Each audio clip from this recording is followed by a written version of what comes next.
Keep working hard and you can get anything that you want. Namaskar, welcome to Daily PT Pointers and our first headline is related to Article 370 and ये news में भी इसलिए है क्योंकि recently Supreme Court reserved verdict in the challenge to abrogation of Article 370 of the Constitution which gave special privileges to the Jammu and Kashmir. Now let's know more about Article 370. So friends, it was a temporary provision which promised to grant autonomous status to Jammu and Kashmir and limits Parliament's power to make laws for the state. And in 2019, central government abrogated the special status of Jammu and Kashmir under Article 370 and it was bifurcated into two union territories. Now what is Article 35A? So friends, it was introduced through the Constitution application to Jammu and Kashmir Order 1954 and ये issue किया गया था President के द्वारा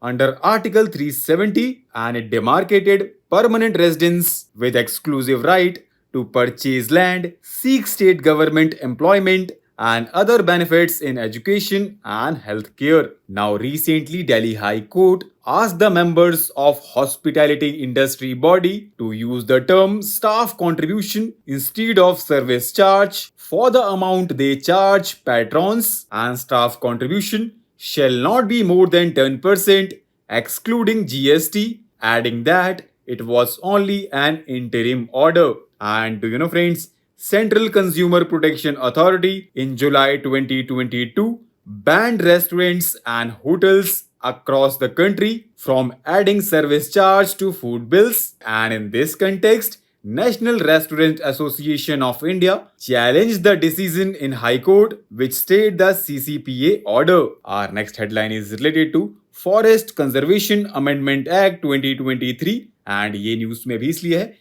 क्योंकि recently Mizoram Assembly passed a resolution opposing the Forest Conservation Amendment Act 2023 to protect the rights and interests of the people of Mizoram. This amendment allows the diversion of forest land for roads, railway lines or strategic linear projects of national importance and concerning national security within 100 kilometers of India's international borders or line of control without a forest clearance under Forest Conservation Act 1980, and most of India's northeast falls in this 100-kilometer range. And do you know friends, special constitutional protections such as Article 371A for Nagaland and 371G for Mizoram prohibit the application of any law enacted by Parliament that impinges on Naga and Mizo customary law and procedure and ownership and transfer of land and its resources. Such laws can be extended to these states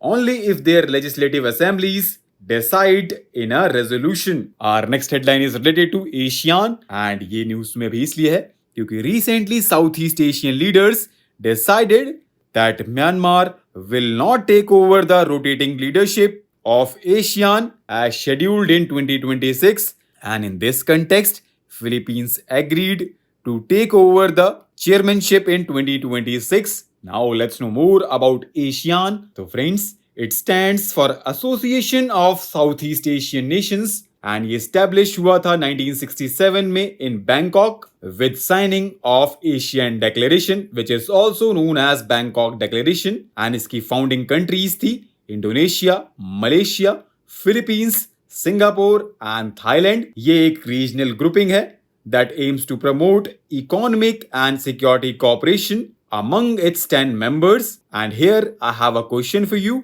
आपको बताना है क्या India ASEAN का member है? Right your answers in the comment section below. Our next headline is related to ecocide, which is derived from Greek and Latin, and it translates to killing one's home or environment. Such killing could include port expansion projects that destroy fragile marine life and local livelihoods, deforestation, illegal sand mining, and polluting rivers with untreated sewage. And do you know friends, ecocide is a crime in 11 countries with 27 others considering laws to criminalize environmental damage that is willfully caused and harms humans, animals and plants. Our next headline is related to Amitabh Roy committee and ये news में भी इसलिए है क्योंकि recently Supreme Court sought the views of center and state governments on the Amitava Roy Committee report. Now let's know more about the committee and its recommendations. तो friends ये form की गई थी सुप्रीम कोर्ट के द्वारा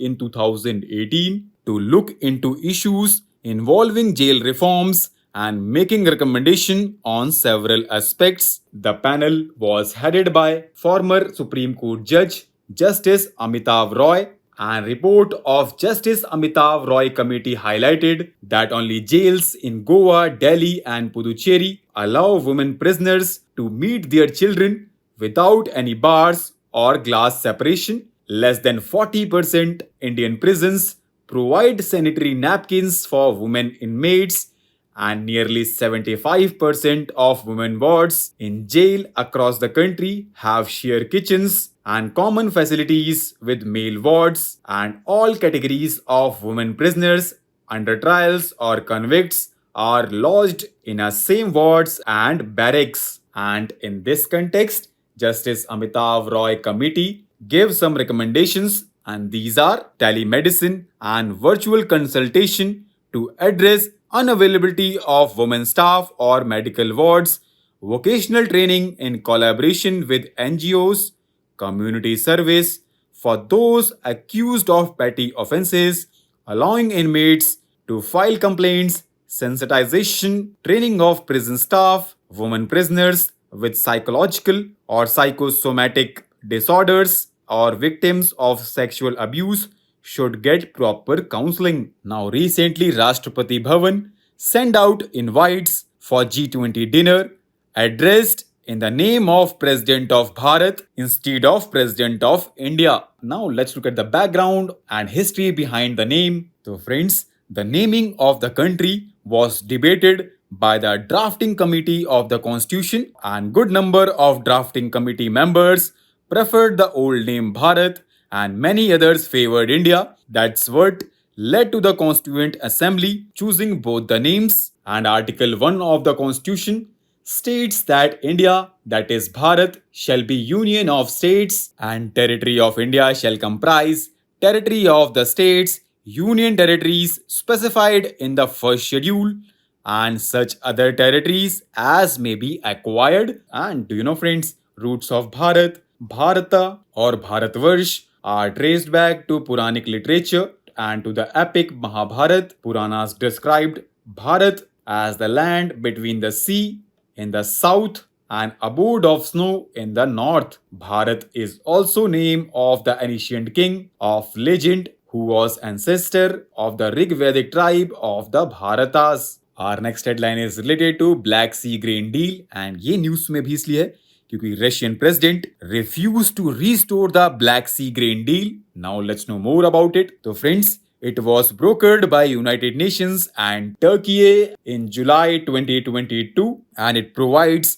for a safe humanitarian corridor for the export of Ukrainian grains through the Black Sea to tackle rising food prices due to geopolitical conflict. The deal expired in July this year, and since then, Turkey and United Nations have been trying to revive the agreement. Now, what's the importance of the deal? So, friends, Ukraine is among the largest exporter of wheat, maize, sunflower seeds globally. Its access to deep sea ports in Black Sea enables it to directly approach Russia and Europe along with grain importers from Middle East and North Africa, and Russia's action has now disturbed this route, and this raised fears of food security in the poorer nations of the world amid rising food prices. Now recently few banks have introduced UPI interoperability on their digital rupee application. Now what is interoperability?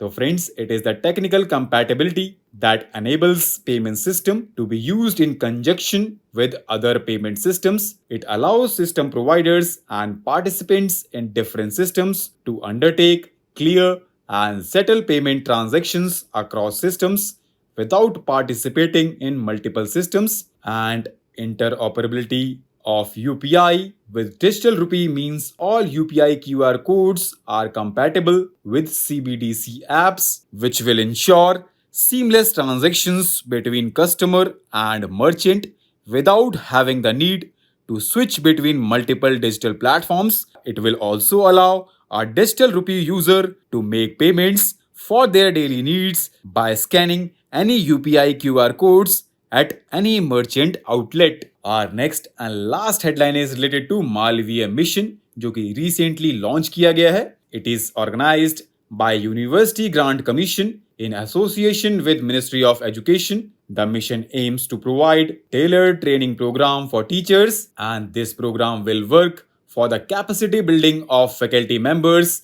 in higher educational institutions. So with this, let's conclude our today's discussion. Thanks for listening, and for regular updates, you can follow us on various social media platforms.